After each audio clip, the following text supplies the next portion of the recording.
Bayangin sebuah medan perang, tapi nggak kelihatan. Nggak ada suara tembakan, nggak ada parit pertahanan, tapi tiap detiknya aset paling berharga di dunia tuh lagi diserang habis-habisan.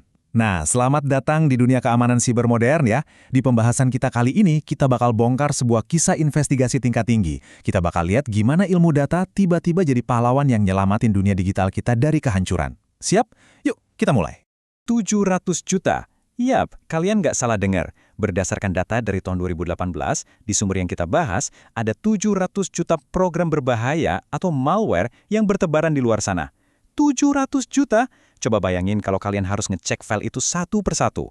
Pendekatan manual di mana analis duduk dan ngebedah kode secara perlahan, wah udah pasti nggak bakal kekejar. Gelombang serangannya tuh bener-bener udah terlalu masif buat ditangani pakai cara manusia biasa.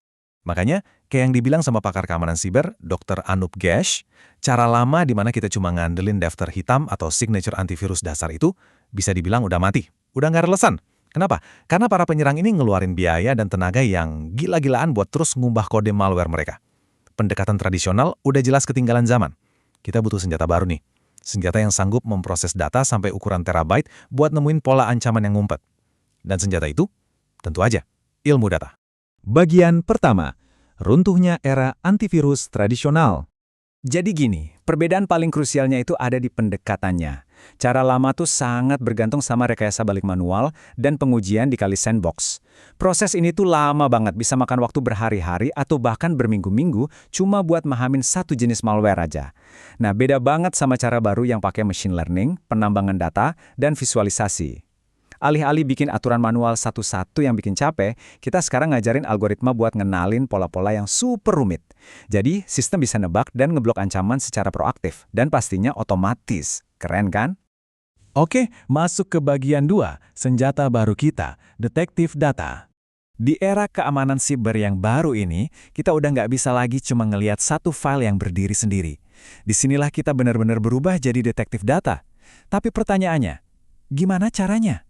Misalnya nih, ada perusahaan di Tokyo kena serangan suatu file.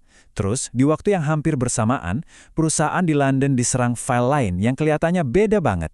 Gimana kita bisa tahu kalau dua serangan ini ternyata didalangi sama sindikat kriminal yang sama? Nah, disinilah konsep analisis jaringan masuk dan nunjukin keajaibannya. Bagian ketiga, memetakan sindikat jaringan malware. Lewat sesuatu yang namanya visualisasi jaringan bipartit, kita mulai bisa ngelihat benang merahnya. Kita bisa ngubah jutaan serangan yang kelihatannya acak dan sporadis jadi satu peta operasi sindikat global yang jelas. Contohnya, kayak ngebongkar kelompok hacker terkenal APT1. Terus, gimana sih sistem ini dibangun? Mari kita bahas yang namanya analisis kode bersama. Langkah pertamanya, kita kumpulin data dan ekstrak fitur dari file malware itu. Terus, langkah kedua, kita pakai teknik yang namanya n-grams buat mecah urutan instruksi di dalam kodenya. Ibaratnya nih, kayak kalian lagi mecah sebuah buku jadi potongan-potongan kalimat pendek. Nah, langkah ketiganya, ini bagian matematikanya yang seru. Kita pakai indeks Jaccard. Gampangnya, ini tuh semacam formula buat ngukur seberapa banyak persentase fitur yang kembar dari dua perangkat lunak yang berbeda. Lewat perhitungan ini, sistem kita bisa langsung nyimpulin secara otomatis, bentar, varian malware baru ini ternyata punya 80% kode yang sama persis kayak malware yang nyerang tahun lalu loh. Lanjut ke bagian 4, mengajari mesin berburu ancaman.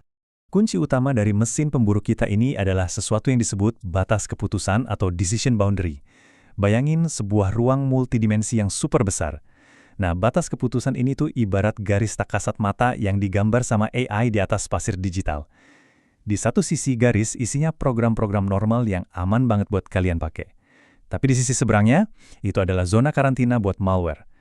Tugas utama mesin kita adalah ngegambar garis batas ini seakurat mungkin, supaya nggak ada yang salah masuk kamar. Supaya lebih kebayang gimana mesin nentuin klasifikasi ini, coba deh pakai analogi olahraga ini. Bayangin kita mau ngelompokin atlet.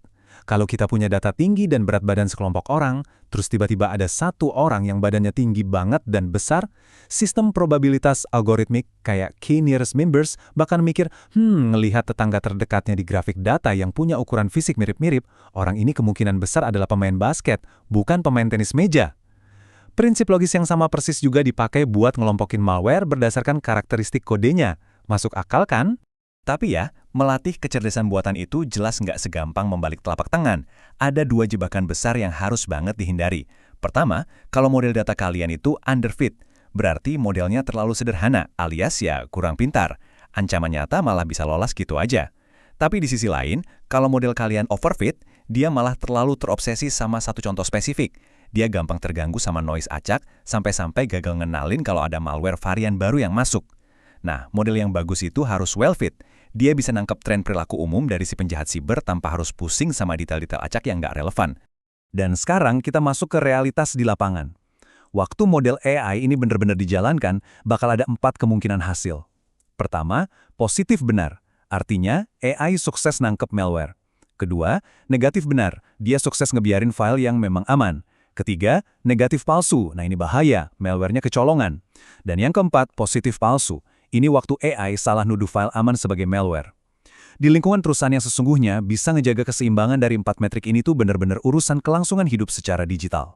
Banyak orang mikir, wah, akurasi 99% itu udah luar biasa banget. Tapi coba tanyain ke diri kalian.